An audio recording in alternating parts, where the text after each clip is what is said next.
हम बाहर खड़े होकर के दर्शन करते हैं। पद्म पुराणकार बताते हैं पवित्रारोपण के विधान में, पवित्रा जो आरोपण करते हैं ठाकुर जी के श्रीकंठ में, उनको जो फल प्राप्त होता है वही फल दर्शन में भी है। अब जो मेरे पास समय है उसमें मैं मुझे जो मुख्य कहना था वो कहूँगा, तुलसी की महिमा सुनाऊंगा, क्योंकि तुलसी हमारे जीवन में हमारे साथ एकदम सटी हुई है और उसका हमको रोज काम पड़ता है, तो हम उसके साथ रहते हैं, इसलिए तुलसी जी की कुछ बातें आपको बताऊंगा। लिखा है शंकर भगवान के मुख से ये तुलसी महिमा बताई गई पद्म पुराण में। लिखा है कि तुलसी का महात्म्य भर सुन लेने से जन्म मृत्यु के चक्कर से हम छूट जाते हैं। जन्म से लेकर मृत्यु तक पर्यंत जितने भी पाप हुए हों केवल तुलसी महात्म्य सुनने से नष्ट हो जाते हैं। सुनिए, लिखा है तुलसी का पत्ता, फूल, मूल, शाखा, छाल, तना और मिट्टी आदि सभी पावन है। तुलसी संभवम सर्वम पावनम मृत्तिकादिकम। जो तुलसी काष्ठ का चंदन श्री कृष्ण को अर्पण करता और उनके श्री विग्रह में भक्ति पूर्वक लगाता है वो सदा श्री हरि के समीप रमण करता है। यही हरिचंदन है। तुलसी का काष्ठ भी चंदन काष्ठ की तरह घिसा जा सकता है, यही सर्वांगे हरिचंदनम है, इसी को हरिचंदन। तुलसी का काष्ठ इसमें घिस दो, हो गया हरिचंदन, या तुलसी का पत्ता उसमें घिस दिया, हो गया हरिचंदन। ये ठाकुर जी को धराया जाए। जो तुलसी काष्ठ की आग से, तुलसी की जो सूखी लकड़ियां हैं उसको ऐसे ही कचरा समझकर फेंक न दें, इसका भी उपयोग है। लिखा है जो तुलसी काष्ठ की आग से भगवान के लिए दीप जलाए, तो कान खोलकर सुनिए, उसको 10 करोड़ दीप दान का फल मिलता है। जो ब्राह्मण तुलसी काष्ठ की अग्नि में हवन करते हैं उन्हें एक एक सिक्त अर्थात भात के दाने में अथवा एक एक तिल में अग्निष्टोम यज्ञ का फल मिलता है, जिस यज्ञ के कुंड में तुलसी का एक छोटा सा काष्ठ डाल दिया जाए। फिर लिखा है तुलसी की लकड़ी की आंच से तैयार किए हुए नैवेद्य का थोड़ा सा भी अन्न भगवान केशव को अर्पण किया जाए तो वो मेरु के समान अन्नदान का फल देने वाला होता है। जो भगवान को तुलसी काष्ठ का धूप देता है, भगवान ने એટલે આપણે અગરબત્તી સળગાવીને મૂકી દેવાય ને, મેં ટ્રાય કરી લીધી બોલવું હતું એટલે પણ બુઝાઈ જાય, એટલે આપણે ઘી કે કંઈક લગાડીને કદાચ કરીએ તો રહેશે। લખ્યું છે कि जो भगवान को तुलसी काष्ठ का धूप देता है वह उसके फल स्वरूप 100 यज्ञानुष्ठान और 100 गौदान का फल प्राप्त करता है। केवल तुलसी काष्ठ का धूप, ये कचरा समझकर न फेंकें।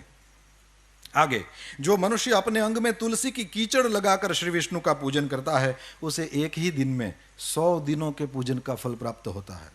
ये सब कुछ गीता प्रेस से प्रकाशित पद्म पुराण में आप दर्शन कर सकते हैं। लिखा है तुलसी की जड़ की मिट्टी से स्नान करने से तीर्थ स्नान का फल मिलता है। जो तुलसी की नई मंजरी से भगवान की पूजा करता है वो जब तक सूर्य चंद्र है तब तक वो पुण्य भोगता है। तुलसी द्वारा पूजित होकर भगवान श्री हरि भयंकर उत्पातों, रोगों तथा अनेक दुर्निमित्तों का भी नाश कर डालते हैं। फिर लिखा है प्रतिदिन तुलसी दल से पूजा करेगा कोई व्यक्ति भगवान की तो वह धनवान होता है। तुलसी की मूर्ति संपूर्ण सिद्धियों को प्रदान करने वाली है। फिर लिखा है पार्वण श्राद्ध के अवसर पर श्रावण मास में तथा संक्रांति के दिन तुलसी का पौधा लगाना ये अत्यंत पुण्यदायी है। तुलसी की जड़ में ब्रह्मा जी रहते हैं, मध्य भाग में भगवान जनार्दन रहते हैं और मंजरी में रुद्रदेव का निवास है, इसलिए शायद मंजरी रुद्रदेव को चढ़ती है। जिस घर, गांव या वन में तुलसी का वृक्ष हो वहां जगदीश्वर श्री विष्णु प्रसन्न चित्त होकर निवास करते हैं। उस घर में दरिद्रता नहीं होती, वहां दुख भय रोग नहीं ठहरते।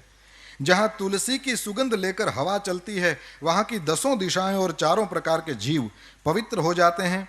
जिस घर में तुलसी के मूल की मिट्टी हो वहां संपूर्ण देवता तथा कल्याणमयी भगवान श्री हरि सर्वदा स्थित रहते हैं। विशेषतः, अब ये थोड़ा अनजान सा लगेगा पर सुनेंगे तो बड़ा आनंद आएगा। लिखा है विशेषतः शिव मंदिर में यदि तुलसी का वृक्ष लगाया जाए तो उसमें से जितने बीज तैयार होते हैं, मंजरी और मंजरी जब सूख जाए तो उसमें से बीज तैयार होते हैं, उसी को बो दें, आपको कहीं उसके पौधे लेने जाने की जरूरत नहीं, अपनी ही तुलसी से बार बार आप अपना तुलसी का पौधा नया कर लेंगे। तो मंजरियों को संभालना चाहिए, उससे वहीं फिर हमको ये विदेशों में रहने वाले जब तुलसी संभालना चाहें तो उनके लिए बहुत अच्छा ये मंजरी वाला उपाय है। तो लिखा है कि शिव मंदिर में यदि तुलसी का वृक्ष लगाया जाए तो उसमें से जितने बीज तैयार होते हैं, फिर कान खोल के सुने, उतने ही युगों तक मनुष्य स्वर्गलोक में निवास करता है। भगवान के समीप पृथ्वी तल पर तुलसी लगाने से सदा वैकुंठ की प्राप्ति। तुलसी सर्वत्र पवित्र है और पुण्य तीर्थों में वो अधिक पावन मानी गई है। और फिर लिखा है कि तुलसी वृक्ष के बगीचे का दर्शन और स्पर्श कर लेने मात्र से भी ब्रह्म हत्या आदि पाप नष्ट हो जाते हैं।